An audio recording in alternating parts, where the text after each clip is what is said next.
அப்ப மூணில் ஒன்றை எடுக்கும் பொழுது அது ஏதாக இந்த சர்வதேச கருத்தாக புறையாகவும் இருக்கலாம், அல்லது ஒரு நாட்டுக்கு புறை என்றாகவும் இருக்கலாம், அல்லது கணக்கீட்டு முறையாக இருந்தாலும் ஏதோ ஒரு கருத்தை தலைமைத்துவம் எடுத்து அமுல்படுத்தும். அந்த அமுல்படுத்துகின்ற நேரத்திலே நாங்கள் தனித்து என்ன செய்ய முடியாது. இல்லை, நாங்கள் சவுதி அரேபியாவில் புற கண்டிருக்கிறார்கள் எங்களுக்கு முன்பு, அதை எடுக்கின்றோம், அல்லது யமன் நாட்டிலே கண்டிருக்கிறார்கள், அல்லது அமெரிக்காவிலே கண்டிருக்கிறார், இப்படியான சில காரணங்களை காட்டி தனித்து எந்த உலகத்திலே உள்ள எந்த பகுதியில் உள்ளவர்களும் செய்ய முடியாது. அதே போல சவுதியில் உள்ளவர்களும் அந்த அரசாங்கம் ஒரு நாளை தீர்மானிக்கும் பொழுது பக்கத்து நாட்டிலே, உதாரணம் யமன் நாட்டிலே எங்களுக்கு முன்பு ஒரு நாள் நோன்பு நோட்டிருக்கிறார்கள் என்று அந்த புறையை எடுக்க முடியாது. ஏனென்றால் நான் முந்தி சொன்னது போன்று ரசூலுல்லாஹ்வுடைய சுன்னாவை பின்பற்ற வேண்டும். அந்த சுன்னாவை அல் ஜமாஅ ஒரு கட்டுக்கோப்புக்கு உட்பட்டு நாங்கள் பின்பற்ற வேண்டும். அந்த கட்டுக்கோப்புங்கும் போது நாங்கள் குர்ஆன் ஹதீஸுக்கு முரணான விஷயங்கள் எடுப்பதா? இல்லை. இப்போது 3 கருத்து இருக்கின்றது. இந்த கருத்தை சரிகாண்பவர்கள் ஒவ்வொரு நாட்டில் உள்ள உலமாக்கள்.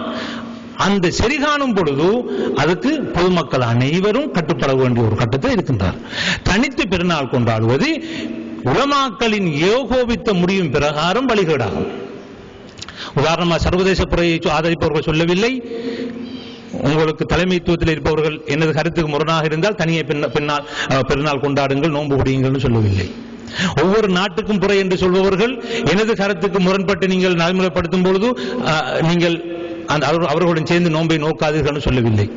கணக்கீட்டு முறையிலே நோன்பு நோக்க வேண்டும் என்று சொல்லி இமாம்கள் இல்லை, நீங்கள் இந்த கருத்துக்கு முரண்படும் பொழுது நீங்கள் தனித்து நோன்பு குடிங்கள் என்று சொல்லவில்லை. எல்லோரும் இமாம்களும் முடிவு பண்ணிருக்கிறார்கள், 3இல் ஏதோ ஒரு கருத்தை ஒரு தலைமைத்துவம் எடுக்கும் பொழுது அதற்கு எல்லா முஸ்லிம்களும் கட்டுப்பட வேண்டும் என்று யோகோபித்த முடிவில் இருக்கிறார்கள். எனவே இந்த அடிப்படையிலே தனித்து நோன்பு நோட்பது, நோன்பு நோட்டு பெருநாள் கொண்டாடுவது அது ஒரு வழிகட்ட பிதஅத்தாகும். இதனால் ஏற்பட்ட பிரச்சனைகள், இதிலே முதலாக பாதிக்கப்பட்டது என்னுடைய கருத்துப்படி முதலாக பாதிக்கப்பட்ட பெண்களாகும்.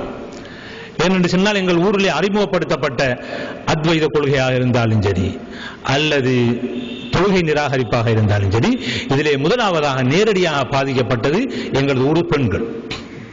ஏனென்று சொன்னால் அவர்களுக்கு முர்த்தத் என்று ஃபத்வா கொடுத்தவுடன் அங்கே திருமணங்கள் பிரிக்கப்பட வேண்டிய ஒரு கட்டம் ஏற்படுகின்றது.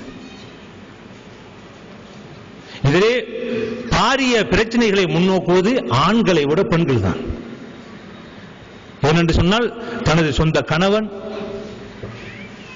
ஒரு வழிகேட்டிலே போகும் பொழுது குழந்தைகள் இருக்கும், எவ்வாறு இந்த பிரச்சனையை முன்னோக்குவது என்பதிலே பெரிய போராட்டத்தின் நடத்தியவர்கள் பெண்கள். அதே போன்று இந்த சர்வதேச புறை என்கிற விடயத்திலேயும் பெண்கள் தான் நேரடியாக பாதிக்கப்பட்டிருக்கிறார்கள்.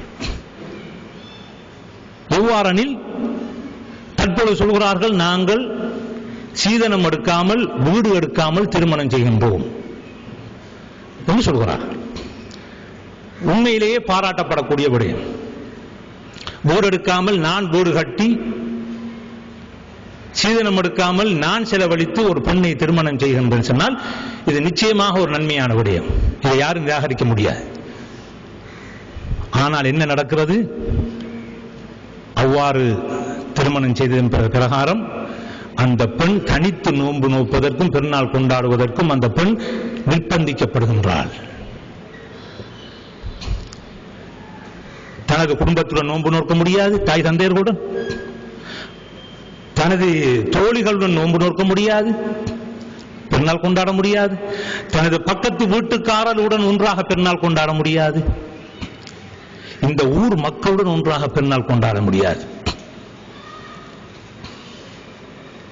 கற்பனை செய்து பாருங்கள், எல்லாரும் நோன்பு நோக்கிறார்கள், இந்த வீட்டில் எல்லாரும் சாப்பிட்டு இருக்கிறார்கள், பொங்கல் செய்ய முடியாது. எனவே இந்த சர்வதேச பொருளை நேரடியாக பாதிக்கப்பட்டவர்கள் பெண்கள். எனவேதான் இந்த சந்தர்ப்பத்தை குறிக்கொள்ள விரும்புகிறேன். ஒரு பிரச்சனையை தீர்ப்பதற்காக வேண்டி எங்கள் சமுதாயத்திலே 9 பிரச்சனையை உருவாக்க முடியாது.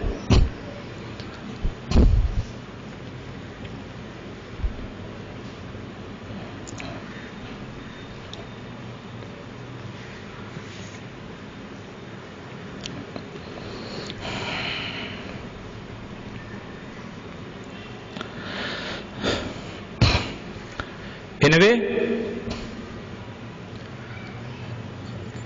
தாய் தகப்பர்கள் இந்த விஷயத்திலே மிகவும் தெளிவாக இருக்க வேண்டும். எங்களுடைய தேவை இருக்கின்றது, எங்களுக்கு பெண்மகளை திருமணம் செய்து கொடுக்க வேண்டும் என்ற தேவை இருப்பது என்பதற்காக வேண்டி நாங்கள் குடும்பத்தை பிளவு செய்வதற்கோ அல்லது ஊரை பிளவு செய்வதற்கோ நாங்கள் அனுமதிக்க முடியாது. இவர்கள் எத்தனை பேரை கல்யாணம் முடித்திருக்கிறார்கள், எத்தனை பெண்களை சீரழித்திருக்கிறார்கள்,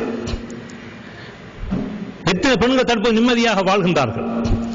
திருமணம் செய்யும் பொழுது தனக்கு வசதி இருக்க வேண்டும். மனிஸ்ததா மின்கும்புல் பாஅத ஃபல்யதஸவ்வஜ்.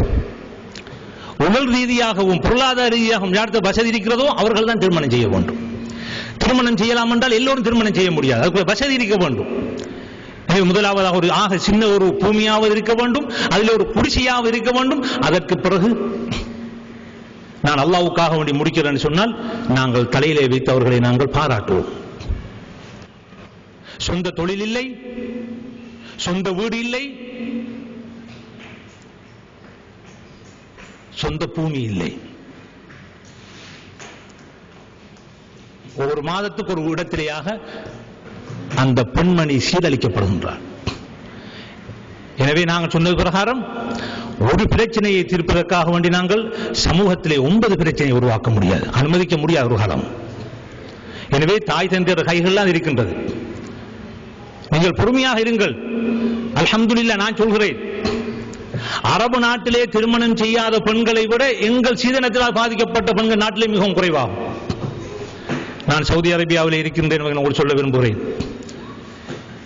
மகர், ஆண் மகர் கூட கொடுக்க வேண்டும் என்பதன் காரணமாக பல இலட்சக்கணக்கான பெண்கள் திருமணம் இல்லாமல் இருக்கின்றார்கள். 30 வயது அடைந்தும் திருமணம் செய்யாமல் இருக்கிறார்கள். 35 வயது அடைந்தும் திருமணம் செய்யாமல் இருக்கின்றார்கள்.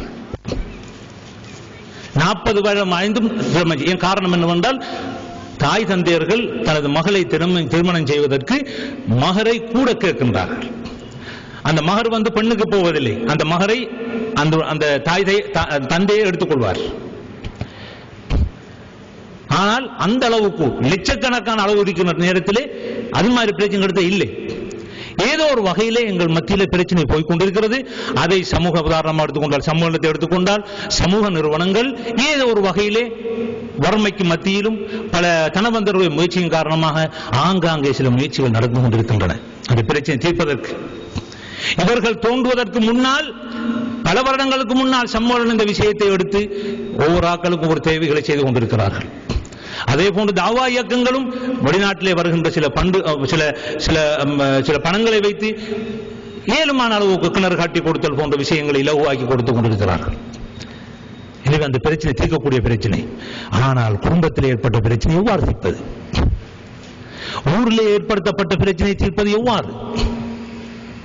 நாங்கள் எல்லோரும் பள்ளிக்கு தொழப் போகின்றோம். ஒரு குழுவினர்கள் நாங்கள் நேற்று பின்னால் கொண்டாடிவிட்டோம் என்று இருக்கிறார்கள். எனவே தாய் தந்தையர்கள் தங்களுடைய பெண்கள் விஷயத்திலே அவசரப்படாமல் அவர்கள் முடிவெடுக்க வேண்டிய காரணமாம். ஏனென்றால் இந்த விஷயத்திலே முதலாக பாதிக்கப்படுவது பெண்கள், நேரடியாக பாதிக்கப்பட்டது பெண்கள். அடுத்ததாக வீட்டுக்குள்ளே இருந்த பெண்களை இஸ்லாம் குறி சொல்கிறோம் என்ற பெயரிலே தங்களுடைய நிலையத்துக்கு எடுத்து அங்கே அவர்களுடைய ஒழுக்க மானங்களை எல்லாம்